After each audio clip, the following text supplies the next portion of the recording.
ಇದ್ದೀರಾ ಸುವರ್ಣ.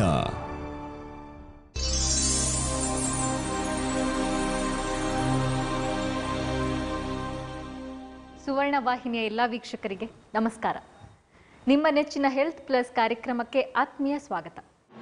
ವೀಕ್ಷಕರೇ, ಇತ್ತೀಚಿನ ದಿನಗಳಲ್ಲಿ ನಾವೆಲ್ಲರೂ ನಮ್ಮ ಸರಾಸರಿ ತೂಕಕ್ಕಿಂತ ಸ್ವಲ್ಪ ಜಾಸ್ತಿಯೇ ತೂಕ ಇರೋದು ಸಾಮಾನ್ಯ ಆಗಿಬಿಟ್ಟಿದೆ. ನಮ್ಮ ಹೆಲ್ತ್ ಪ್ಲಸ್ ಸಂಚಿಕೆಯ ಕೆಲವೊಂದು ಸಂಚಿಕೆಗಳಲ್ಲಿ ನಾವು ಸ್ಥೂಲಕಾಯದ ಬಗ್ಗೆ, ಬೊಜ್ಜುತನದ ಬಗ್ಗೆ ಈ ಹಿಂದೆ ಚರ್ಚೆ ಮಾಡಿದ್ದೇವೆ. ಆದರೆ ಇಂದಿನ ಸಂಚಿಕೆಯಲ್ಲಿ ಬ್ಯಾರಿಯಾಟ್ರಿಕ್ ಸರ್ಜರಿಯ ಮೂಲಕ ಸ್ಥೂಲಕಾಯವನ್ನು ಯಾವ ರೀತಿ ಕಡಿಮೆ ಮಾಡ್ಬೋದು, ಹೇಗೆ ತೂಕ ಇಳಿಸ್ಬೋದು ಅಂತ ತಿಳ್ಕೊತಾ ಇದ್ದೀವಿ. ವೀಕ್ಷಕರೇ, ಇಂದಿನ ಸಂಚಿಕೆಯಲ್ಲಿ ನಮ್ಮ ಜೊತೆಗಿದ್ದಾರೆ ಕೊಲಂಬಿಯಾ ಏಷ್ಯಾ ಆಸ್ಪತ್ರೆಯಲ್ಲಿ ಸ್ಥೂಲಕಾಯ ಚಿಕಿತ್ಸೆಗೆ ತಜ್ಞರಾಗಿರುವಂತಹ ಡಾಕ್ಟರ್ ಶಿವರಾಮ್ ಅವರು. ಅವರನ್ನು ಕಾರ್ಯಕ್ರಮಕ್ಕೆ ಸ್ವಾಗತಿಸೋಣ. ಹಾಗೆಯೇ ಸ್ಥೂಲಕಾಯಕ್ಕೆ ಲಭ್ಯವಿರುವಂಥ ಚಿಕಿತ್ಸೆ ಬ್ಯಾರಿಯಾಟ್ರಿಕ್ ಸರ್ಜರಿಯ ಬಗ್ಗೆ ಒಂದಷ್ಟು ಮಾಹಿತಿಗಳನ್ನು ಅವರ ಮೂಲಕ ತಿಳ್ಕೊಳ್ಳೋಣ. ಡಾಕ್ಟರ್ ನಮಸ್ಕಾರ. ನಮಸ್ಕಾರ. ಮೊದಲನೇದಾಗಿ ನಮ್ಮ ಹೆಲ್ತ್ ಪ್ಲಸ್ ಕಾರ್ಯಕ್ರಮಕ್ಕೆ ಸ್ವಾಗತ ಡಾಕ್ಟರ್. Thank you. ಎಲ್ಲರಿಗೂ ಗೊತ್ತಿರುವ ವಿಷಯ, ಅದನ್ನೇ ಮತ್ತೆ ಚರ್ಚೆ ಮಾಡಬೇಕಾಗಿದೆ. ಇತ್ತೀಚಿನ ದಿನಗಳಲ್ಲಿ ಎಲ್ಲರೂ ಅಷ್ಟೇ ಅವರವರ ಕೆಲಸದಲ್ಲಿ ಬ್ಯುಸಿ ಇದ್ದಾರೆ, ದುಡಿಮೆ ಹಿಂದೆ ಹೋಗ್ತಾ ಇದ್ದಾರೆ. ಹಾಗಾಗಿ ಸರಿಯಾದ ಜೀವನ ಕ್ರಮವನ್ನು ಅನುಸರಿಸೋದಕ್ಕಾಗ್ತಾ ಇಲ್ಲ, ಸರಿಯಾದ ಆಹಾರ ಕ್ರಮವನ್ನು ರೂಢಿ ಮಾಡ್ಕೊಳ್ಳೋಕ್ಕಾಗ್ತಿಲ್ಲ. ಹಾಗಾಗಿ ಹೆಚ್ಚು ಕಡಿಮೆ ಎಲ್ಲರೂ ತಮ್ಮ ಸರಾಸರಿ ತೂಕಕ್ಕಿಂತ ಜಾಸ್ತಿ ತೂಕ ಆಗೋದು ಸಾಮಾನ್ಯ ಆಗಿಬಿಟ್ಟಿದೆ. ಆದರೆ ಸ್ಥೂಲಕಾಯ ಅನ್ನೋ ವಿಷಯಕ್ಕೆ ಬಂದಾಗ ಇದನ್ನು ನೀವು ಸ್ಥೂಲಕಾಯ ಅಂತ ಕರಿತೀರಾ ಅಥವಾ ಸ್ಥೂಲಕಾಯ ಅಂತ ಕರೆಯೋ ಸ್ಥಿತಿ ಯಾವುದು? ಸರಿ, ಈಗ ನೀವೇ ಹೇಳ್ದಂಗೆ ನಮ್ಮ ತೂಕ ಎಷ್ಟು ಐಡಿಯಲ್ ವೆಯ್ಟ್ ಅಂತ ಹೇಳ್ತೀವಿ. ಒಂದು ಸಾಮಾನ್ಯವಾಗಿ ಇಷ್ಟು ಹೈಟ್ ಇರೋದಕ್ಕೆ, ಇಷ್ಟು ವಯಸ್ಸಿಗೆ ಇಷ್ಟು ತೂಕ ಇರಬೇಕು ಅಂತ ಇದೆ. ಅದಕ್ಕಿಂತ ಒಂದು 10% 15% ಜಾಸ್ತಿ ಆದರೆ ಆವಾಗ ನಾವು ಅದರಿಂದ ತುಂಬ ಆರೋಗ್ಯಕ್ಕೆ ಪರಿಣಾಮ ಬೀಳುವಂತಹ ಸಂದರ್ಭ ಇರ್ತದೆ. ಅದಕ್ಕೆ ನಾವು ಸ್ಥೂಲಕಾಯ ಅಂತ ಹೇಳ್ಬೋದು. ಇದು ಹೇಗೆ ನಾವು ಡಿಸೈಡ್ ಮಾಡ್ತೀವಿ ಅಂತಂದರೆ, ಅದಕ್ಕೆ ನಾವು ಬಾಡಿ ಮಾಸ್ ಇಂಡೆಕ್ಸ್ ಅಂತ ಹೇಳಿಬಿಟ್ಟು ಅದನ್ನು ನಾವು ಕ್ಯಾಲ್ಕುಲೇಟ್ ಮಾಡಬೇಕಾಗ್ತದೆ. ಅದು ಒಂದು ಹೈಟ್ ಮತ್ತು ವೆಯ್ಟ್ಗೆ ಇರುವಂತಹ ರೇಷ್ಯೋ. ಸಾಮಾನ್ಯವಾಗಿ ಒಬ್ಬ ಮನುಷ್ಯನದು ಬಾಡಿ ಮಾಸ್ ಇಂಡೆಕ್ಸ್ 21ರಿಂದ 24 ಅಥವಾ 25ರವರೆಗೆ ಇರ್ಬೋದು. ಅದಕ್ಕಿಂತ ಬಾಡಿ ಮಾಸ್ ಇಂಡೆಕ್ಸ್ BMI ಅಂತ ಏನು ಹೇಳ್ತೀವಿ, ಅದು 25ರಿಂದ ಜಾಸ್ತಿ ಆದರೆ ಅಪ್ ಟು 30 ನಾವು ಅದಕ್ಕೆ ಓವರ್ ವೆಯ್ಟ್ ಅಥವಾ ತೂಕ ನಾರ್ಮಲ್ಗಿಂತ ಜಾಸ್ತಿ ಇದೆ ಅಂತ ಹೇಳ್ತೀವಿ. ಇನ್ನು ಅದಕ್ಕಿಂತಲೂ ಜಾಸ್ತಿಯಾಗಿ 30ರ ಮೇಲೆ ಹೋಗಿಬಿಟ್ರೆ ಅದಕ್ಕೆ ನಾವು ಒಬಿಸಿಟಿ ಅಂತ ಹೇಳ್ತೀವಿ. ಇನ್ನು 30-35ರ ಮೇಲೆ ಹೋದರೆ ಅದಕ್ಕೆ ನಾವು ಮಾರ್ಬಿಡ್ ಒಬಿಸಿಟಿ, ಅಂದರೆ ಅವನಿಗೆ ಕಾಯಿಲೆ ಬರೋದು ಖಂಡಿತ. ಡಯಾಬಿಟಿಸ್ ಇರ್ಬೋದು, ಹಾರ್ಟ್ ಟ್ರಬಲ್ ಇರ್ಬೋದು, ಅಥವಾ ನಿದ್ರೆಗೆ ಸ್ಲೀಪ್ ಆ್ಯಪ್ನಿಯಾ ಅಂತ ಹೇಳ್ತೀವಿ, ಅದರಿಂದ ತೊಂದರೆ ಇರ್ಬೋದು, ಅಥವಾ ಜಾಯಿಂಟ್ ಪೇಯ್ನ್ಸ್, ಆಸ್ಟಿಯೋಆರ್ಥರೈಟಿಸ್, ಬ್ಯಾಕ್ ಏಕ್. ಈಗ ಒಂದು 30-40 ಕಾಯಿಲೆಗಳು ಈ ಒಬಿಸಿಟಿ, ಮಾರ್ಬಿಡ್ ಒಬಿಸಿಟಿಯಿಂದ ಬರ್ಬೋದು. ಇನ್ನು BMI 45-50ಕ್ಕೂ ಜಾಸ್ತಿ ಆಗಿಬಿಟ್ರೆ ನಾವು ಕೆಲವರನ್ನು ನೋಡ್ತೀವಿ, ಅವರಿಗೆ ಓಡಾಡೋಕ್ಕೆ ಆಗೋದಿಲ್ಲ, 150, 200, 250 kg ಇರ್ತಾರೆ. ಅವರಿಗೆ ನಾವು ಸೂಪರ್ ಒಬೀಸ್ ಅಥವಾ ಸೂಪರ್ ಒಬಿಸಿಟಿ ಅಂತ ಹೇಳ್ತೀವಿ.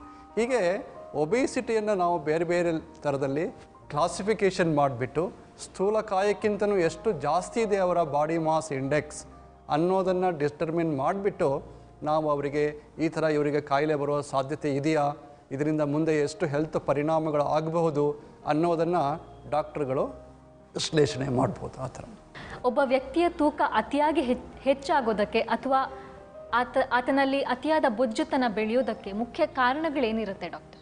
ಸರಿ, ಈಗ ನೀವು ನೋಡ್ಬೋದು, ಎಲ್ಲ ಮಕ್ಕಳು ಹುಟ್ಟುವಾಗ ಅವರು ಹೆಚ್ಚಿನಾಗಿ 2.5 kg ಅಥವಾ 3 kg 3.5 kg ಇರ್ಬೋದು. ಯಾರೂ ಕೂಡ 50 kgಯಲ್ಲಿ 25 kgಯಲ್ಲಿ ಹುಟ್ಟೋದಿಲ್ಲ. ಆದರೆ ಕೆಲವು ಮಕ್ಕಳು ಬೆಳೀತಾ ಬೆಳೀತಾ ಬೆಳೀತಾ ಅವರು ಬೊಜ್ಜಿನ ಈ ಕಾಯಿಲೆಗೆ ತುತ್ತಾಗ್ತಾರೆ. ಮುಖ್ಯವಾಗಿ ಈ ಕಾರಣ ಸಾಮಾನ್ಯವಾಗಿ ನನಗನ್ನಿಸ್ತದೆ ಚಿಕ್ಕ ವಯಸ್ಸಲ್ಲೇ ಶುರುವಾಗಿ ಅಲ್ಲಿಂದ ಅದು ಬೊಜ್ಜುತನ ಕಂಟ್ರೋಲ್ ಆಗದೇ ಆಮೇಲೆ ದೊಡ್ಡ ವಯಸ್ಸಿಗೂ ಕೂಡ ಹೋಗ್ತದೆ. ಈಗ ಏನು ನಾವು ಮೊದಲಿನ ಜೀವಮಾನಕ್ಕೂ ಈಗಿನ ಜೀವಮಾನಕ್ಕೂ ನೀವು ನೋಡಿದರೆ, ಈಗ ಚಿಕ್ಕ ಮಕ್ಕಳಿಗೂ ಕೂಡ ಮೊದಲಿನ ಥರ ಎಕ್ಸಸೈಸ್ ಆಗಲಿ, ಅವರು ಹೋಗಿ ಆಟ ಆಡೋದಕ್ಕೆ ಬೇಕಾಗುವಂಥ ಫೀಲ್ಡ್ ಆಗಲಿ, ಅಥವಾ ಅವರು ತಿಂದಿದ್ದನ್ನು ದಿವಸ ಎಷ್ಟು ತಿಂತಾರೆ ಅದನ್ನು ಖರ್ಚು ಮಾಡುವಷ್ಟು, ಕ್ಯಾಲರೀಸನ್ನು ಖರ್ಚು ಮಾಡುವಷ್ಟು ಈಗ ಎಕ್ಸಸೈಸ್ ಸಿಗ್ತಾ ಇಲ್ಲ. ಹೆಚ್ಚಿನ ತಂದೆ ತಾಯಂದಿರಿಗೂ ಕೂಡ ಒಂದೇ ಮಗು, ಆ ಮಗುವಿಗೆ ಅವರು ಜಾಸ್ತಿ ತಿನ್ನಿಸೋದ್ರಲ್ಲೇ ಅವರ ಖುಷಿಯನ್ನು ಕಾಣ್ತಾರೆ. ಮಗು ಸ್ವಲ್ಪ ದಪ್ಪಕ್ಕಿದ್ರೆ, ಬೊಜ್ಜು ಬಂದಿದ್ದರೆ ಅವನು ಹೆಲ್ತಿಯಾಗಿದ್ದಾನೆ ಅಂತ ಅಂದ್ಕೋತಾರೆ. ಈ ಎಲ್ಲ ಕಾರಣದಿಂದಾಗಿ ಏನಾಗ್ತಾ ಇದೆ. ಆಮೇಲೆ ತುಂಬ ಈಗ ಫಾಸ್ಟ್ ಫುಡ್, ಈಗ ನೀವು ಸುಮ್ಮನೆ ಒಂದು ಫೋನ್ ಮಾಡಿದರೆ ಸಾಕು, ಮನೆಗೆ ಬೇಕಾದಷ್ಟು ಫುಡ್ಡನ್ನು ತಂದುಕೊಡ್ತಾರೆ, ಯಾವುದೇ ಪರಿಶ್ರಮ ಇಲ್ಲ. ಆಮೇಲೆ ಆ ತಂದಂಥ ಫುಡ್ಡನ್ನು ಕೂಡ ಟಿ ವಿ ಎದುರು ಕೂತ್ಕೊಂಡು ಗಂಟೆಗಟ್ಟಲೆ ತಿಂದುಬಿಟ್ಟು ನಮಗೆ ಅದು ಅವಶ್ಯಕತೆ ಇರಲಿ ಇಲ್ಲದೇ ಇರಲಿ ಅದನ್ನು ತಿಂತಾ ಇರುವಂಥದ್ದು. ಹೀಗೆ high calorie diet we are consuming over the whole day with very less exercise. ಇದರಿಂದ ಏನಾಗ್ತಾ ಇದೆ ಅಂತಂದರೆ ನಮಗೆ ಬೇಕಾದಷ್ಟು ದೇಹಕ್ಕೆ ಎಷ್ಟು ಬೇಕೋ ಅದಕ್ಕಿಂತ ಜಾಸ್ತಿ ಆಹಾರ ದೇಹಕ್ಕೆ ಹೋಗಿಬಿಟ್ಟು ಯಾವುದನ್ನು ನಾವು ಅದನ್ನು ಖರ್ಚು ಮಾಡೋಕ್ಕಾಗ್ತಾ ಇಲ್ಲ ಅಥವಾ ಕ್ಯಾಲರಿ ಬರ್ನ್ ಮಾಡೋಕ್ಕಾಗ್ತಾ ಇಲ್ಲ. ಅದು ಫ್ಯಾಟ್ ಆಗಿ ಕನ್ವರ್ಟ್ ಆಗಿ ದೇಹದಲ್ಲಿ ಶೇಖರಣೆ ಆಗ್ತಾ ಇದೆ.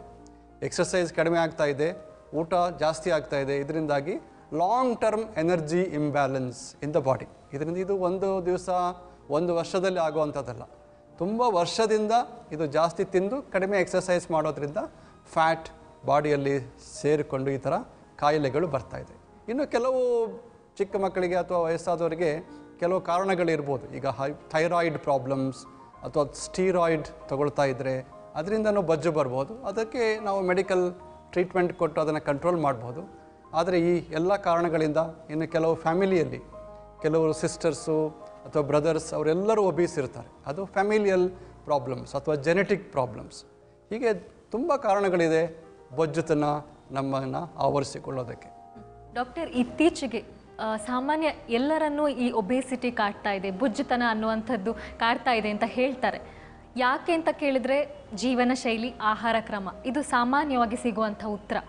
ಆದರೆ ಇದೆರಡೇ ಕಾರಣದಿಂದ ಇವತ್ತು ಬೊಜ್ಜುತನ ಜಾಸ್ತಿ ಆಗ್ತಿದೆಯಾ ಅಥವಾ ಇವತ್ತಿನ ದಿನಗಳಲ್ಲೇ ಕಾಣಿಸ್ಕೊಳ್ಳುವಂತಹ ಕಾಯಿಲೆಗಳಿದೆಯಾ ಅಥವಾ ಮತ್ತೆ ನೀವು ಜೀವನ ಶೈಲಿಯೇ ಕಾರಣ ಅಂತ ಹೇಳ್ತೀರಾ? ಹೌದು, ಇದೊಂದು ಈಗ ಇಡೀ ಪ್ರಪಂಚದಲ್ಲೇ ಈ ಕಾಯಿಲೆ ತುಂಬ ಜಾಸ್ತಿ ಆಗ್ತಾ ಇದೆ. ಹಿಂದಿನ ಕಾಲದಲ್ಲಿ ನಮಗೆ ಮಲೇರಿಯಾ, ಟೈಫಾಯ್ಡ್, ಕಾಲರಾ ಅಂಥ ಕಾಯಿಲೆಗಳು, ಕಮ್ಯುನಿಕಬಲ್ ಡಿಸೀಸ್ ಅಂತ ಹೇಳ್ತೀವಿ, ಅಂಥದ್ದು ತುಂಬ ಜಾಸ್ತಿ ಇತ್ತು. ಈಗ ನಮಗೆ ಈ ಮಾಡರ್ನ್ ಲೈಫ್ ಸ್ಟೈಲಿಂದಾಗಿ ನಾನ್ ಕಮ್ಯುನಿಕಬಲ್ ಡಿಸೀಸ್ ಅಂದರೆ ಈ ಬೊಜ್ಜುತನ, heart problem, diabetes, hypertension ಇಂಥ ಕಾಯಿಲೆಗಳು ಜಾಸ್ತಿ ಆಗ್ತಾಯಿದೆ. ಇದು ಎಲ್ಲ ದೇಶಗಳಲ್ಲೂ ಈ ಸಮಸ್ಯೆ ಇದ್ದೇ ಇದೆ. ನಮ್ಮ ದೇಶದಲ್ಲಿ ಇತ್ತೀಚೆಗೆ ನಾವು ಈಗ ಜಾಗತಿಕವಾಗಿ ಎಲ್ಲವುದನ್ನು ನಾವು ಅಳವಡಿಸಿಕೊಂಡಿರುವಾಗ ನಮ್ಮ ದೇಶದಲ್ಲೂ ಕೂಡ ಈ ಪ್ರಾಬ್ಲಮ್ಸ್ ಜಾಸ್ತಿ ಆಗ್ತಾಯಿದೆ. ಅಂದರೆ ಮೊದಲಿನದ್ದು ಇದ್ದಂಥ ಎಕ್ಸಸೈಸ್ ಆಗಲಿ ಅಥವಾ ಲಿಮಿಟೆಡ್ ಫುಡ್ ಇಂಟೇಕ್ ಇದೆಲ್ಲ ಈಗ ಕಡಿಮೆಯಾಗಿ ಈ ಫುಡ್ ಇಂಡಸ್ಟ್ರಿ ಕೂಡ ತುಂಬ ಸ್ಟ್ರಾಂಗ್. ಅವರು ಅಷ್ಟೊಂದು ಅಡ್ವರ್ಟೈಸ್ ಮಾಡಿ ಮಕ್ಕಳನ್ನು ಕೂಡ ಬೇಕಿರಲಿ ಆಗದೇ ಇರಲಿ ಅವರಿಗೆ ತಿನ್ನುವಂಥ ಪ್ರಚೋದನೆಯನ್ನು ಕೊಡ್ತಾರೆ.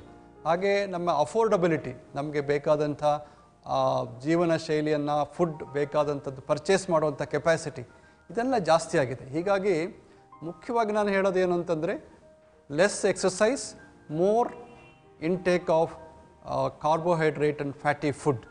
ಇದರಿಂದಾಗಿ ಒಬೇಸಿಟಿ ತುಂಬ ಜಾಸ್ತಿ ಆಗ್ತಾಯಿದೆ. ಇದು ಅಲ್ಲದೆ ಬೇರೆ ಕಾರಣಗಳು ತುಂಬ ಏನೂ ಇಲ್ಲ. ಡಾಕ್ಟರ್, ಆಗಲೇ ನೀವು ಏನು ಹೇಳಿದ್ರಿ, ನಾವು ಕುಳಿತಲ್ಲೇ ಒಂದು ಫೋನ್ ಮಾಡಿದ್ರೆ ಸಾಕು ಇವತ್ತು ಆಹಾರ ನಮ್ಮ ಮನೆ ಬಾಗಿಲಿಗೆ ಬರುತ್ತೆ.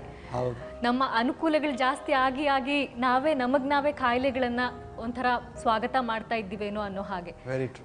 ಮತ್ತೆ ಚಿಕಿತ್ಸೆಯ ಮೊರೆ ಹೋಗಬೇಕಾಗತ್ತೆ. ಈಗ ನಾವು ಮಾಡಿರೋ ತಪ್ಪಿಗೆ ಏನೇನು ಚಿಕಿತ್ಸೆಗಳು ಲಭ್ಯ ಇದೆ ಡಾಕ್ಟರ್? ಈಗ ಒಬೇಸಿಟಿಗೆ ಚಿಕಿತ್ಸೆ ಅನ್ನೋದು ತುಂಬ ಜನ ಮಾಡ್ತಾರೆ. ಅಂದರೆ ಅದನ್ನು ಪರ್ಮನೆಂಟಾಗಿ ಲೈಫ್ ಲಾಂಗ್ ಮಾಡುವಂಥದ್ದು ಭಾಳ ಕಷ್ಟ ಆಗುತ್ತೆ. ಮುಖ್ಯವಾಗಿ ಎಲ್ಲರಿಗೂ ಗೊತ್ತಿರುವಂಥದ್ದು ಡಯಟ್, ಆಮೇಲೆ ಎಕ್ಸಸೈಸ್, ಆಮೇಲೆ ಕೆಲವು ಒಂದಂಥ ಜೀವನದಲ್ಲಿ ಬಿಹೇವಿಯರಲ್ ಚೇಂಜಸ್ ಅಂತ ಹೇಳ್ತೀವಿ ಮಾಡಿಕೊಳ್ಳುವಂಥದ್ದು. ಡಯಟ್ ಬಗ್ಗೆ ಏನಂತಂದರೆ ಮುಖ್ಯವಾಗಿ ಈಗ ಡಯಟಲ್ಲಿ ಏನಿಲ್ಲ, ಬರೀ ನೀವು ಕಾರ್ಬೋಹೈಡ್ರೇಟ್ಸ್, ಫ್ಯಾಟನ್ನು ಕಡಿಮೆ ಮಾಡಿಬಿಟ್ಟು ಫೈಬರ್ ಆ್ಯಂಡ್ ಪ್ರೋಟೀನ್ ಡಯಟ್ ಜಾಸ್ತಿ ಮಾಡಿದರೆ ದೇಹಕ್ಕೆ ಹೋಗುವಂಥ ಕ್ಯಾಲರೀಸ್ ಕಡಿಮೆ ಆಗುತ್ತೆ.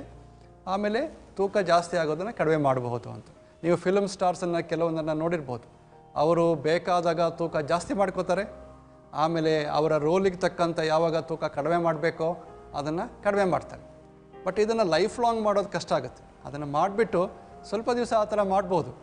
ಬಟ್ ತುಂಬ ಜಾಸ್ತಿ ತೂಕ ಇದ್ದಾಗ 150, 160 kg ಅಂಥದ್ದೆಲ್ಲ ತೂಕ ಇದ್ದಾಗ ಈ ಥರ ಮಾಡೋದಕ್ಕೆ ಸಾಧ್ಯ ಆಗೋದಿಲ್ಲ. ಸೊ ಡಯಟ್, ಎಕ್ಸಸೈಸ್ ಅಂದರೆ ನಾವು ತಿಂದದ್ದನ್ನು ಬರ್ನ್ ಮಾಡಬೇಕು. ಏನು ಕ್ಯಾಲರೀಸ್ ಎಕ್ಸಸ್ ಇರುತ್ತೆ ಅದಕ್ಕೆ ನಾವು daily at least 45 minutes to 1 hour ನಾವು ನಮ್ಮ ದೇಹವನ್ನು ದಂಡಿಸಬೇಕು.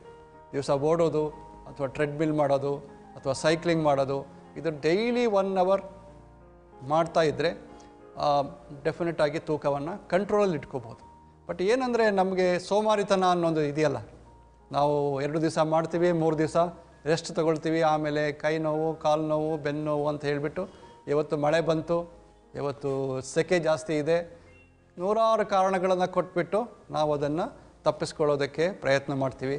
ಆವಾಗ ಎಷ್ಟು 2 kg ಕಡಿಮೆ ಆಗಿದ್ದರೆ ಮತ್ತೆ ಒಂದು 2 ತಿಂಗಳಾದಮೇಲೆ 4 kg ಜಾಸ್ತಿ ಆಗಿಬಿಡುತ್ತೆ. ಇನ್ನು ಕೆಲವರು ತುಂಬ ಜನ ನ್ಯಾಚುರೋಪತಿ ಆಮೇಲೆ ಜಿಂದಾಲ್ ಇದಕ್ಕೆಲ್ಲ ಹೋಗಿ 1 ವಾರ ಇದ್ದುಬಿಟ್ಟು ತೂಕ ಕಡಿಮೆ ಮಾಡ್ಕೊಂಡು ಬರ್ತಾರೆ. ಬಟ್ ಅದೇ ಲೈಫ್ ಸ್ಟೈಲನ್ನು, ಅದೇ ಶೈಲಿಯನ್ನು ಜೀವನ ಇಡೀ ಅಳವಡಿಸಿಕೊಳ್ಳೋದಕ್ಕೆ ಸಾಧ್ಯ ಆದರೆ ಅದೇ ಥರ ಮೇಂಟೈನ್ ಮಾಡ್ಕೋಬೋದು, ಇಲ್ಲಾಂದರೆ ಸಾಧ್ಯ ಆಗೋದಿಲ್ಲ. ಈ ಎಲ್ಲ ಕಾರಣದಲ್ಲಿ ಡಯಟ್, ಎಕ್ಸಸೈಸ್, ಬಿಹೇವಿಯರಲ್ ಚೇಂಜಸ್ ಇದರಲ್ಲೆಲ್ಲ ಸಾಮಾನ್ಯವಾಗಿ ನಾವು ಏನು ನೋಡ್ತೀವಿ ಅಂದರೆ ಸುಮಾರು 8 to 10 kgs ಅಥವಾ 12 kgs ಹೀಗೆ ಕಡಿಮೆ ಮಾಡ್ಬೋದು. ತುಂಬ 20, 30, 40 kg ಕಡಿಮೆ ಮಾಡೋದು ಬಹಳ ಕಷ್ಟ ಇದೆ. ಅದಕ್ಕೆ ಮಾಡುವಂಥ ವಿಧಾನಗಳೇ ಬೇರೆ ಈಗ ಸೌಲಭ್ಯ ಇದೆ ಅದಕ್ಕೋಸ್ಕರ. ಹೌದು, ನೀವು ಹೇಳಿದ ಹಾಗೆ ನಮ್ಮಿಂದ ತೂಕವನ್ನು ಇಳಿಸೋದಕ್ಕೆ ಸಾಧ್ಯ ಇರುವಾಗ ನೀವು ಹೇಳಿದ ಪ್ರಕಾರ ಆಹಾರ ಕ್ರಮ, ವ್ಯಾಯಾಮದಲ್ಲಿ ತೂಕನ ಇಳಿಸ್ಕೋಬಹುದು, ಮನಸ್ಸಿದ್ದರೆ ಮಾರ್ಗ ಕೊನೆಗೂ. ಆದರೆ ಈ ಅತಿಯಾದ ತೂಕ ಏನಿದೆ, 50 kg ಜಾಸ್ತಿ, 100 kg ಜಾಸ್ತಿ, ಇಂಥ ಸಂದರ್ಭಗಳಲ್ಲಿ ವೈದ್ಯರ ಸಹಾಯ ಇಲ್ಲದೆ ತೂಕ ಕಡಿಮೆ ಮಾಡೋದು ಕಷ್ಟ ಆಗತ್ತೆ ಅಲ್ವಾ? ಹೌದು. ಅಂಥ ವ್ಯಕ್ತಿಗಳಿಗೆ ಯಾವ ಥರದ ಚಿಕಿತ್ಸೆ ಕೊಡ್ತೀರಾ? ಹೌದು, ಇಂಥ ವ್ಯಕ್ತಿಗಳಿಗೆ ಈಗ ನಾವು ತುಂಬ ಜನ ನೋಡ್ತೀವಿ, ನಮ್ಮ ಜನ ಹತ್ರನೂ ಬರ್ತಾರೆ ನಮ್ಮ obesity surgery centre at Columbia Asia ಹಾಸ್ಪಿಟಲ್ಗೆ. ಕೆಲವರಿಗೆ 150 kg ಇರ್ತಾರೆ, ಕೆಲವರು 200 kg ಇರ್ತಾರೆ, ಕೆಲವರಿಗೆ ನಡೆಯೋದಕ್ಕೆ ಆಗೋದಿಲ್ಲ, ಅವರನ್ನು ವೀಲ್ ಚೇರಲ್ಲಿ ಅಥವಾ ಸ್ಪೆಷಲ್ ಚೇರ್ಸಲ್ಲಿ ಕರ್ಕೊಂಡು ಬರ್ತಾರೆ. ಇವ್ರದೆಲ್ಲ ಏನಾಗುತ್ತೆ ಅಂತಂದರೆ ಅಂಥವ್ರಿಗೆ ಒಂದು ಹಸಿವು ಕಂಟ್ರೋಲ್ ಮಾಡೋದಕ್ಕೆ ಆಗ್ತಾಯಿಲ್ಲ ಅವರಿಗೆ. ಇನ್ನೊಂದು dieting is impossible unless hunger is controlled. So ನಾವು ಹಂಗರ್ ಕಂಟ್ರೋಲ್ ಮಾಡಬೇಕು. ಅವರಿಗೆ ಎಷ್ಟು ಸ್ವಲ್ಪ ತಿಂದರೂ ಕೂಡ ಅವರಿಗೆ ಅದು ಸಮಾಧಾನ ಆಗಬೇಕು, ಅಂದರೆ ಸಾಕು, ಇಷ್ಟೇ ತಂದರೆ ಸಾಕು ಅಂತ ಆಗಬೇಕು. ಈ ಎರಡೂ ಕಾರಣವನ್ನು ಮಾಡುವಂಥದ್ದಕ್ಕೆ ಯಾವುದೇ ಟ್ಯಾಬ್ಲೆಟ್ಸ್ ಇಲ್ಲ ಅಥವಾ ಇಂಜೆಕ್ಷನ್ಸ್ ಇಲ್ಲ ಅಥವಾ ಬೇರೆ ಮೆಡಿಸಿನ್ಸ್ ಇಲ್ಲ. ನಿಮ್ಮ ಹಂಗರ್ ಕಡಿಮೆ ಮಾಡಬೇಕು, ಹಸಿವನ್ನು ಕಡಿಮೆ ಮಾಡಬೇಕು ಅಂತ ಹೇಳೋದಕ್ಕೆ there is no medicine as of ನಾವು. ಅದನ್ನು ನಾವು ಒಂದು ಮೆಡಿಸಿನ್ ಕಂಡು ಹಿಡಿದಿದ್ರೆ ಇಷ್ಟೊತ್ತಿಗೆ ನಾವು ತೂಕವನ್ನು ಚೆನ್ನಾಗಿ ಕಂಟ್ರೋಲ್ ಮಾಡ್ಬೋದಿತ್ತು. ಅದಕ್ಕೋಸ್ಕರ ಈಗ ಏನಿದೆ ಅಂದರೆ ಲ್ಯಾಪ್ರೋಸ್ಕೋಪಿಕ್ ಸರ್ಜರಿ, ಅಂದರೆ ಕೀ ಹೋಲ್ ಸರ್ಜರಿ, ಅದರಲ್ಲಿ ಬ್ಯಾರಿಯಾಟ್ರಿಕ್ ಸರ್ಜರಿ ಅಂತ ಮಾಡ್ತೀವಿ. ಇದರಲ್ಲಿ ಏನು ಅಂತಂದರೆ ನಾವು ಹೊಟ್ಟೆಯನ್ನು ಕಟ್ ಮಾಡಬೇಕು ಅಥವಾ ಓಪನ್ ಮಾಡಬೇಕು ಅಂತ ಇಲ್ಲ, ಬರೀ ಕೀ ಹೋಲ್ ಮಾಡಿಬಿಟ್ಟು ಲ್ಯಾಪ್ರೋಸ್ಕೋಪಿಕ್ ಸರ್ಜರಿಯಲ್ಲಿ ಇಂಟೆಸ್ಟೈನ್ಸಲ್ಲಿ ಅಥವಾ ಸ್ಟಮಕ್ ಅದರಲ್ಲಿ ಕೆಲವು ಆಲ್ಟ್ರೇಷನ್ ಮಾಡಿದರೆ ನಾವು ಹಂಗರನ್ನು ಕಂಟ್ರೋಲ್ ಮಾಡ್ಬೋದು. ಮನುಷ್ಯ ತಗೊಳ್ಳುವಂಥ ಫುಡ್ ಏನಿದೆ ಅದನ್ನು ಮಿತಗೊಳಿಸಬಹುದು. ಒಂದು ದೇಹಕ್ಕೆ ಎಷ್ಟು ಬೇಕೋ ಅಷ್ಟೇ ಫುಡ್ಡನ್ನು ಅವನು ತಿನ್ನುವಂಗೆ ಮಾಡ್ಬೋದು. ಹೀಗೆ ಮಾಡೋದ್ರಿಂದ ಏನಾಗುತ್ತೆ ಅಂತಂದರೆ ಈ ಲ್ಯಾಪ್ರೋಸ್ಕೋಪಿಕ್ ಬ್ಯಾರಿಯಾಟ್ರಿಕ್ ಸರ್ಜರಿಯಿಂದ ಮನುಷ್ಯನ ತೂಕ ದಿವಸ ಕಡಿಮೆ ಆಗ್ತಾ ಹೋಗಿ ಒಂದು 8 ತಿಂಗಳಲ್ಲಿ ಅಥವಾ 6 ತಿಂಗಳಲ್ಲಿ ಅವರ ನಾರ್ಮಲ್ ತೂಕಕ್ಕೆ ಬರ್ತಾರೆ. ಇದು ಒಂದು ಸಾರಿ ಈ ಥರ ಬ್ಯಾರಿಯಾಟ್ರಿಕ್ ಸರ್ಜರಿ ಮಾಡಿದರೆ ಇದು ಪರ್ಮನೆಂಟ್, ಲೈಫ್ ಲಾಂಗ್ ಇದು ಒಂದು ಸಲ್ಯೂಷನ್ ಇದಕ್ಕೆ. ಸೊ ಅದಕ್ಕೆ ನಾವು ಇದಕ್ಕೆ ಲೈಫ್ ಚೇಂಜಿಂಗ್ ಸರ್ಜರಿ ಅಂತ ಹೇಳ್ತೀವಿ. ಅಂದರೆ ಒಬ್ಬ ಮನುಷ್ಯ ನೀವು ನೋಡ್ಕೊಳ್ಳಿ, 150 kg ಇದ್ದವನು ಸುಮಾರು ಒಂದು 70-75 kgಗೆ ಬಂದುಬಿಟ್ರೆ ಅವನ ಲೈಫೇ ಚೇಂಜ್ ಆಗಿಬಿಡುತ್ತೆ. ಜೊತೆಗೆ ಅವನಿಗಿರುವಂಥ ಕಾಯಿಲೆಗಳು, diabetes, hypertension, heart problems ಅಥವಾ ಕೊಲೆಸ್ಟ್ರಾಲ್, ನೀ ಜಾಯಿಂಟ್ ಪೇಯ್ನ್, ಇದೆಲ್ಲದೂ ಕಡಿಮೆ ಆಗಿಬಿಡುತ್ತೆ. ಆ ದೃಷ್ಟಿಯಿಂದ ಇದೊಂದು ಬಹಳ ಉತ್ತಮವಾದ ಗುಣಮಟ್ಟದ ಚಿಕಿತ್ಸೆ ಅಂತ ಹೇಳ್ಬೋದು. ವೀಕ್ಷಕರೇ, ಸ್ಥೂಲಕಾಯ ಅಂತ ಯಾವಾಗ ಕರೆಯಲಾಗುತ್ತೆ, ಸ್ಥೂಲಕಾಯಕ್ಕೆ ಕಾರಣಗಳೇನು, ಹಾಗೆಯೇ ಸ್ಥೂಲಕಾಯದಿಂದ ಉಂಟಾಗುವಂತಹ ಸಮಸ್ಯೆಗಳೇನು ಅಂತ ಡಾಕ್ಟರ್ ಶಿವರಾಮ್ ಅವರು ತಿಳಿಸ್ಕೊಟ್ಟಿದ್ದಾರೆ. ಇನ್ನು ಸ್ಥೂಲಕಾಯಕ್ಕೆ ಚಿಕಿತ್ಸೆ ಏನು ಅಂತ ತಿಳ್ಕೊಳ್ಳೋಣ ಇದೊಂದು ಚಿಕ್ಕ ವಿರಾಮದ ನಂತರ.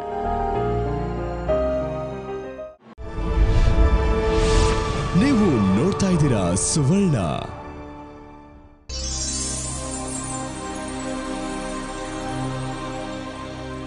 ವೀಕ್ಷಕರೇ, ವಿರಾಮದ ನಂತರ ಹೆಲ್ತ್ ಪ್ಲಸ್ ಕಾರ್ಯಕ್ರಮಕ್ಕೆ ಮತ್ತೆ ಸ್ವಾಗತ. ಡಾಕ್ಟರ್ ಶಿವರಾಮ್ ಅವ್ರ ಜೊತೆ ಮಾತು ಮುಂದುವರಿಸೋಣ.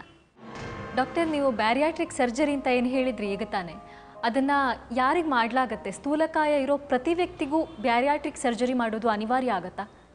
ಇದು ಒಳ್ಳೆಯ ಪ್ರಶ್ನೆ. ಯಾಕೆಂದರೆ ತೂಕ ಜಾಸ್ತಿ ಇದ್ದವರಿಗೆ ಎಲ್ಲರಿಗೂ ಈ ಆಪರೇಷನ್ ಮಾಡೋದು ಸರಿಯಲ್ಲ. ನಾವು ಅದಕ್ಕೆ ಮೊದಲೇ ಹೇಳ್ದಂಗೆ ಅವರ ಬಾಡಿ ಮಾಸ್ ಇಂಡೆಕ್ಸ್ ಅನ್ನೋದನ್ನು ನಾವು ಕ್ಯಾಲ್ಕುಲೇಟ್ ಮಾಡಿಬಿಟ್ಟು ಯಾರಿಗೆ ಈ ತೂಕ ಜಾಸ್ತಿ ಇರೋದ್ರಿಂದ ಮುಂದೆ ಕಾಯಿಲೆಗಳು ಬರೋ ಚಾನ್ಸಸ್ ಇರುತ್ತೆ ಅವರಿಗೆ ಅಸೆಸ್ ಮಾಡಿಬಿಟ್ಟು ನಾವು ಮಾಡಬೇಕು. ಅಂದರೆ ಬಾಡಿ ಮಾಸ್ ಇಂಡೆಕ್ಸ್ BMI ಒಂದು 33ಕ್ಕಿಂತ ಜಾಸ್ತಿ ಇದ್ದರೆ ಅಥವಾ 35ಕ್ಕಿಂತ ಜಾಸ್ತಿ ಇದ್ದರೆ ಅಂಥವರಿಗೆ ಮಾತ್ರ ನಾವು ಇದನ್ನು ಅಳವಡಿಸ್ತೀವಿ ಈ ಸರ್ಜರಿಯನ್ನು.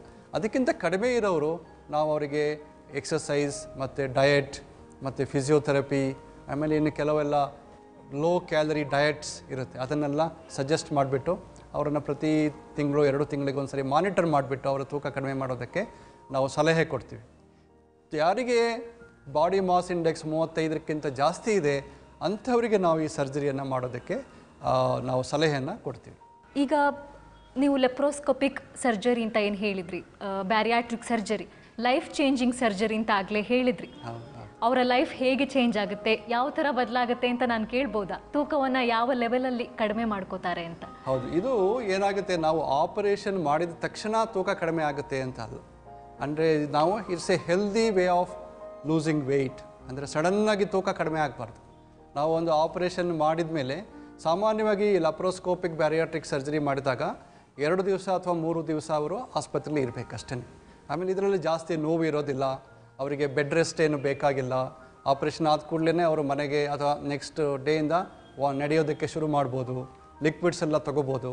ಇದಕ್ಕೆ ತುಂಬವಾಗಿ ರಿಸ್ಟ್ರಿಕ್ಷನ್ ಅಥವಾ ಪೇಯ್ನ್ ಇರುತ್ತೆ, ಇದು ನಾವು ಆಸ್ಪತ್ರೆಯಲ್ಲಿ ಇರಬೇಕು ಅಂಥದ್ದು ಕೂಡ ಏನೂ ಇಲ್ಲ. 2 ದಿವಸ ಇದ್ಬಿಟ್ಟು ಮತ್ತೆ ಮನೆಗೆ ಹೋಗಿಬಿಟ್ಟು ಮತ್ತೆ 1 ವಾರ ಆದಮೇಲೆ ಬಂದು ನಮ್ಮ ಹತ್ರ ಚೆಕಪ್ಗೆ ಬಂದು ತೋರಿಸ್ಕೋಬೋದು. ಡಾಕ್ಟರ್, ಈ ಆಧುನಿಕ ಶಸ್ತ್ರಚಿಕಿತ್ಸೆಗಳಲ್ಲಿ ಯಾವುದೇ ರೀತಿ ಸೈಡ್ ಎಫೆಕ್ಟ್ಸ್ ಇರಲ್ಲ ಅಂತ ಹೇಳ್ತಾರೆ. ಆದರೆ ಈಗ ನೀವು ಲೆಪ್ರೋಸ್ಕೋಪಿಕ್ ಬ್ಯಾರಿಯಾಟ್ರಿಕ್ ಸರ್ಜರಿ ಬಗ್ಗೆ ಹೇಳಿದ್ರಿ, ಇದು ಕೂಡ ಆಧುನಿಕ ಸರ್ಜರಿ ಹೌದು. ಇದರಲ್ಲಿ ಏನಾದರೂ ಸೈಡ್ ಎಫೆಕ್ಟ್ ಇರುತ್ತಾ ಅಥವಾ ಇದು ಕೂಡ ಸೈಡ್ ಎಫೆಕ್ಟ್ ಫ್ರೀನಾ? ಹೌದು, ಇದು ಭಾಳ ಮುಖ್ಯವಾದ ಪ್ರಶ್ನೆ. ಎಲ್ಲ ಪೇಷಂಟ್ಸ್ ನಮಗೆ ಇದನ್ನು ಕೇಳ್ತಾರೆ. ಒಂದು, ಈ ಆಪರೇಷನ್ನ ಏನು ಕಾಂಪ್ಲಿಕೇಶನ್ಸ್ ಆಗುತ್ತೆ, ಇನ್ನೊಂದು ಇದರಿಂದ ಸೈಡ್ ಎಫೆಕ್ಟ್ಸ್ ಏನಿದೆ ಅಂತ. ಕಾಂಪ್ಲಿಕೇಶನ್ಸ್ ಹೇಳೋದಾದರೆ ಈಗ ಜಾಸ್ತಿ ಏನು ಇಲ್ಲ. ಮೊದಲಿನ ಥರಕ್ಕೂ ಈಗ ಇರುವಂಥ ಆಧುನಿಕ ಎಲ್ಲ ಎಕ್ವಿಪ್ಮೆಂಟ್ಸ್ ಅಥವಾ ಒಳ್ಳೆಯ ಆಸ್ಪತ್ರೆಗಳಲ್ಲಿ ಇದಕ್ಕೆ ಸಾಮಾನ್ಯವಾಗಿ ಬೇರೆ ಯಾವುದೋ ಆಪರೇಷನ್ಗೆ ಎಷ್ಟು ರಿಸ್ಕ್ ಇದೆ ಅಥವಾ ಕಾಂಪ್ಲಿಕೇಶನ್ಸ್ ಇದೆ ಅಷ್ಟೇ ಇದಕ್ಕೂ ಇರುವಂಥದ್ದು. ಹಾಗಾಗಿ ನಾವು ನೋಡ್ತೀವಿ ಎಲ್ಲರೂ ಕೂಡ ಚೆನ್ನಾಗಿ ಆಪರೇಷನ್ ಆದಮೇಲೆ ಅವರು ನಾರ್ಮಲ್ ಜೀವನ ಶೈಲಿ ಇಟ್ಕೊಂಡು ಚೆನ್ನಾಗಿರ್ತಾರೆ. ಈ ಸೈಡ್ ಎಫೆಕ್ಟ್ಸ್ ಬಗ್ಗೆ ತುಂಬ ಪೇಷಂಟ್ಸ್ ನಮಗೂ ಕೇಳ್ತಾರೆ. ನಾವು ಏನು ಮಾಡ್ತೀವಿ ಈ ಆಪ್ರೇಷನ್, ನಾನು ಮೊದಲೇ ಹೇಳಿದಾಗೆ ಅಮೌಂಟ್ ಆಫ್ ಫುಡ್ ತೊಗೊಳ್ಳೋದು ಕಡಿಮೆ ಆಗುತ್ತೆ. ಆಮೇಲೆ ಕ್ವಾಲಿಟಿ ಆಫ್ ಫುಡ್ ಜಾಸ್ತಿ ಚೆನ್ನಾಗಿರಬೇಕು. ಅಂದರೆ ಪ್ರೋಟೀನ್ ಫುಡ್ ಜಾಸ್ತಿ ತೊಗೋಬೇಕು, ಕಾರ್ಬೋಹೈಡ್ರೇಟ್ಸ್ ಮತ್ತು ಫ್ಯಾಟ್ ಎಲ್ಲ ಕಡಿಮೆ ಮಾಡಬೇಕು. ಅಂದರೆ ನೀವು ವೆಜಿಟೇರಿಯನ್ ಆದರೆ ಜಾಸ್ತಿಯಾಗಿ ಸ್ಪ್ರೌಟ್ಸ್, ಆಮೇಲೆ ಚಪಾತಿ, ರಾಗಿ ಇಂಥದ್ದೆಲ್ಲ ಪ್ರೋಟೀನ್ ರಿಚ್ ಫುಡ್ ತೊಗೋಬೋದು. ಸ್ವೀಟ್ಸ್ ತೊಗೊಳ್ಳೋದು ಮತ್ತು ಆಯಿಲಿ ಫುಡ್ ಅಂಥದ್ದೆಲ್ಲ ಕಡಿಮೆ ಮಾಡಬೇಕು. ಇನ್ನೊಂದು, ಚೆನ್ನಾಗಿ ಡೈಲಿ ಎಕ್ಸಸೈಸ್ ಮಾಡಬೇಕು. ಹೀಗೆ ಮಾಡುವಾಗ ಕೆಲವು ಸರಿ ಏನಾಗುತ್ತೆ, ನ್ಯೂಟ್ರಿಯೆಂಟ್ಸ್ ಕಡಿಮೆ ಆಗ್ಬೋದು. ಅದಕ್ಕೋಸ್ಕರ ನಾವು ಪ್ರತಿಯೊಬ್ಬ ಬ್ಯಾರಿಯಾಟ್ರಿಕ್ ಸರ್ಜರಿ ಆಗಿರೋ ಪೇಷಂಟ್ಸ್ಗೂ ಕೂಡ ಚೆನ್ನಾಗಿ ಮಲ್ಟಿವೈಟಮಿನ್ಸ್ ಒಂದು ಟ್ಯಾಬ್ಲೆಟ್ಸ್ ಕೊಡ್ತೀವಿ, ಮತ್ತು ಇನ್ನೊಂದು ಕ್ಯಾಲ್ಶಿಯಂ ಮೆಡಿಸಿನ್ ಕೊಡ್ತೀವಿ. ಆಮೇಲೆ ಅವರಿಗೆಲ್ಲರಿಗೂ ಲೈಫ್ ಲಾಂಗ್ 6 ತಿಂಗಳಿಗೆ ಒಂದು ಸಾರಿ ರಕ್ತ ಪರೀಕ್ಷೆ ಮಾಡಿಬಿಟ್ಟು ಅವರು ಚೆನ್ನಾಗಿದ್ದಾರೆ, ಅವರಿಗೆ ದೇಹದಲ್ಲಿ ಯಾವುದೇ ಡೆಫಿಷಿಯನ್ಸಿ ಇಲ್ಲ ಅಂತ ಹೇಳಿಬಿಟ್ಟು ಕನ್ಫರ್ಮ್ ಮಾಡ್ತೀವಿ. ಇದು ಕ್ಯಾಲ್ಶಿಯಂ ಮತ್ತು ಮಲ್ಟಿವೈಟಮಿನ್ಸ್ ತೊಗೊಂಡ್ಬಿಟ್ಟು ಮತ್ತು 6 ತಿಂಗಳಿಗೆ ಒಂದು ಸರಿ ಸಿಂಪಲ್ ಬ್ಲಡ್ ಚೆಕಪ್ ಅಷ್ಟೇ, ಹಿಮೋಗ್ಲೋಬಿನ್ ಆಮೇಲೆ ಅವ್ರದ್ದು ಬೇರೆ ನ್ಯೂಟ್ರಿಯೆಂಟ್ಸ್ ಎಲ್ಲ ಚೆನ್ನಾಗಿದೆಯಾ ನೋಡೋದಕ್ಕೋಸ್ಕರ. ಇಷ್ಟು ಮಾಡ್ತಾ ಇದ್ದರೆ ಬೇರೆ ಏನು ತೊಂದರೆ ಬರೋದಿಲ್ಲ, ಸೈಡ್ ಎಫೆಕ್ಟ್ಸ್ ಇರೋದಿಲ್ಲ. They can lead A normal healthy life. ವೀಕ್ಷಕರೇ, ಸ್ಥೂಲಕಾಯಕ್ಕೆ ಲಭ್ಯ ಇರುವಂತಹ ಚಿಕಿತ್ಸೆಗಳೇನು, ಹಾಗೆಯೇ ಚಿಕಿತ್ಸೆಯ ನಂತರ ತಗೊಳ್ಬೇಕಾದ ಮುಂಜಾಗ್ರತಾ ಕ್ರಮಗಳೇನು ಅಂತ ಡಾಕ್ಟರ್ ಶಿವರಾಮ್ ಅವರು ತಿಳಿಸ್ಕೊಟ್ಟಿದ್ದಾರೆ. ಇನ್ನು ಸ್ಥೂಲಕಾಯದವರಿಗೆ ಡಾಕ್ಟರ್ ಏನು ಕಿವಿಮಾತು ಹೇಳ್ತಾರೆ ಅಂತ ತಿಳ್ಕೊಳ್ಳೋಣ ಒಂದು ಚಿಕ್ಕ ಬ್ರೇಕ್ನ ನಂತರ.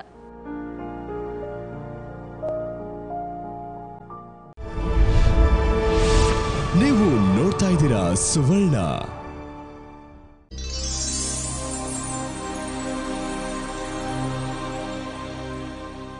ವಿರಾಮದ ನಂತರ ಹೆಲ್ತ್ ಪ್ಲಸ್ ಕಾರ್ಯಕ್ರಮಕ್ಕೆ ಮತ್ತೆ ಸ್ವಾಗತ.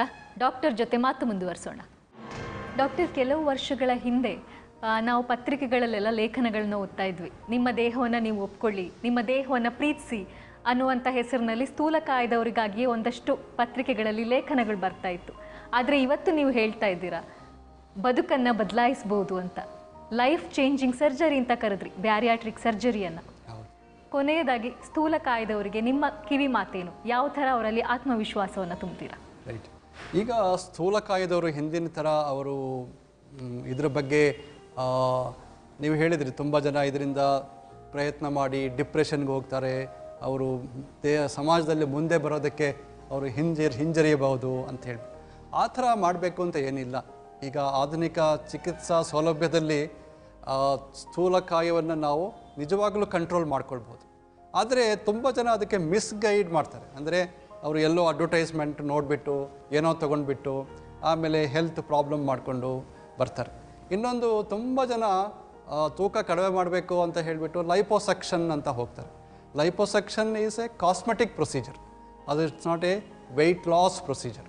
ಹೀಗೆ ನಾನು ಮುಖ್ಯವಾಗಿ ಅವ್ರಿಗೆ ಹೇಳೋದಂತ ಏನಂತಂದರೆ, ನಿಮಗೆ ಸ್ಥೂಲಕಾಯ ಇದ್ದಾಗ ಈ ಬ್ಯಾರಿಯಾಟ್ರಿಕ್ ಸ್ಪೆಷಲಿಸ್ಟ್ ಎಲ್ಲಿದ್ದಾರೋ ಅವ್ರ ಹತ್ರ ಹೋಗಿ ಒಂದು ಸಾರಿ ಸಮಾಲೋಚನೆ ನಡೆಸಿ ಆಮೇಲೆ ನೀವು ಡಿಸಿಷನ್ ತೊಗೋಬೋದು ಯಾವ ಥರ ಟ್ರೀಟ್ಮೆಂಟ್ ತೊಗೋಬೇಕು ಅಂತ ಹೇಳಿಬಿಟ್ಟು.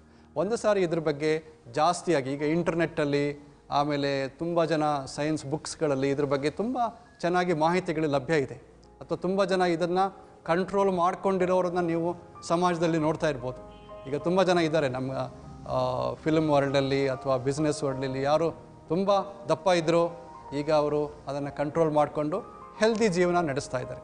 ಹೀಗೆ ಸಮಸ್ಯೆಗೆ ಪರಿಹಾರ ಇದೆ, ಆದರೆ ಆ ಸರಿಯಾದ ಪರಿಹಾರ ಯಾವುದು ಅದನ್ನು ನಾವು ಮೊದಲು ಕಂಡಿಡ್ಕೋಬೇಕು. ಅದನ್ನು ಕಂಡಿಡ್ಕೊಂಡು ವೈಜ್ಞಾನಿಕವಾಗಿ ಈ ಸ್ಥೂಲಕಾಯಕ್ಕೆ ಯಾವ ತರಹ ಚಿಕಿತ್ಸೆನ ಮಾಡಬೇಕು ಅದನ್ನು ಮುಖ್ಯವಾಗಿ ಮಾಡಬೇಕು. ತೂಕ ಇಳಿಸೋದಕ್ಕೆ ಸಾಕಷ್ಟು ದಾರಿಗಳಿರುವ ಇವತ್ತಿನ ದಿನದಲ್ಲಿ ವೈಜ್ಞಾನಿಕವಾಗಿ ತೂಕ ಇಳಿಸೋದಕ್ಕೆ ಸರಿಯಾದ ದಾರಿಯನ್ನು ನಮಗೆ ತಿಳಿಸ್ಕೊಟ್ಟಿದ್ದೀರಾ. ಸಾಕಷ್ಟು ವಿವರವಾಗಿ, ಸರಳವಾಗಿ ಎಲ್ರಿಗೂ ಅರ್ಥ ಆಗೋ ಹಾಗೆ ಹೇಳಿದ್ದೀರಾ. ನಮ್ಮ ತಂಡದ ಪರವಾಗಿ ಧನ್ಯವಾದಗಳು. ಅದರ ಜೊತೆಗೆ ಒಂದು ಚಿಕ್ಕ ಕಾಣಿಕೆ ದಯವಿಟ್ಟು. ವೀಕ್ಷಕರೇ, ಈಗ ಮನೆ ಮದ್ದು ಹಾಲಿನ ಜೊತೆಗೆ ಸ್ವಲ್ಪ ಜೇನುತುಪ್ಪ ಬೆರೆಸಿ ಮಕ್ಕಳಿಗೆ ಕುಡಿಸೋದ್ರಿಂದ ಮಕ್ಕಳಲ್ಲಿ ರೋಗ ನಿರೋಧಕ ಶಕ್ತಿ ಜಾಸ್ತಿ ಆಗುತ್ತಂತೆ. ಇವತ್ತಿನ ಸಂಚಿಕೆಯಿಂದ ಸಾಕಷ್ಟು ವಿಷಯಗಳನ್ನು ತಿಳ್ಕೊಂಡ್ರಿ ಅಂತ ನಾನು ಭಾವಿಸ್ತೀನಿ. ನಿಮ್ಮಲ್ಲೂ ಏನಾದರೂ ಸಮಸ್ಯೆಗಳಿದ್ರೆ, ಸಂದೇಹಗಳಿದ್ರೆ ದಯವಿಟ್ಟು ನಮ್ಮ ವಿಳಾಸಕ್ಕೊಂದು ಪತ್ರ ಬರೆಯಿರಿ. ನಿಮ್ಮ ಪರವಾಗಿ ನಿಮ್ಮದೇ ಪ್ರಶ್ನೆಗಳನ್ನು ನಾನು ನಮ್ಮ ವೈದ್ಯರ ಬಳಿ ಕೇಳ್ತೀನಿ. ಮುಂದಿನ ಸಂಚಿಕೆಯಲ್ಲಿ ಮತ್ತೊಬ್ಬ ವೈದ್ಯ ಅತಿಥಿಯೊಂದಿಗೆ ಬರ್ತೀನಿ. ಅಲ್ಲಿವರೆಗೂ ನಮಸ್ಕಾರ. For more updates, follow us on twitter.com/thesuvarna.tv. Like us on facebook.com/thesuvarna.tv. Watch us on youtube.com/suvarna.